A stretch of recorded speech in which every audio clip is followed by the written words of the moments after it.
வகமதி channel out of syllabus with Kalaijothi Pazhamadai. நான் உங்க independent teacher. இன்னைக்கு இன்னொரு தினம் கூட இருக்கு. அது என்னன்னா, நம்ம எல்லாருமே டி நகர் போயிருப்போம். டி நகர் பத்தி கேள்வியாவது பட்டிருப்போம். அந்த டி நகர் அப்படிங்கிறதே தியாகராய செட்டியார் நகர் தான். இந்த தியாகராய செட்டியார் இருக்காரு, அவரோட பிறந்த நாள் தான் இன்னைக்கு. இவரை சிறப்பா வெள்ளுடை வேந்தர் அப்படின்னு கூப்பிடுவாங்க. யார் இவர்னா, இப்ப இருக்கிற திமுக, அதிமுக எல்லாம் இருக்கு இல்லையா, இந்த கட்சிகளோட தாய் கட்சி தான் நீதி கட்சி அப்படிங்கிறது. இது சுதந்திரத்துக்கு முன்னாடியே ஆரம்பிக்கப்பட்ட ஒரு கட்சி.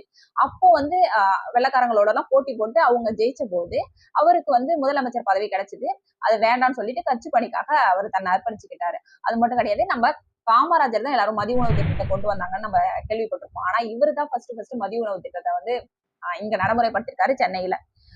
அது மட்டும் கிடையாது, இவரு சமூக நீதியை கல்வி மூலம் மட்டும்தான் மேம்படுத்த முடியும் அப்படின்றதுக்காக நிறைய ஸ்கூல் காலேஜ் எல்லாம் கட்டியிருக்காரு. சென்னையில இருக்கிற தியாகராஜர் கல்லூரி, அது மட்டும் கிடையாது, அண்ணாமலை யூனிவர்சிட்டி இருக்கு இல்லையா, அதுவும் அண்ணாமலை செட்டியாரோட இணைஞ்சு இவரு கட்டணதுதான்.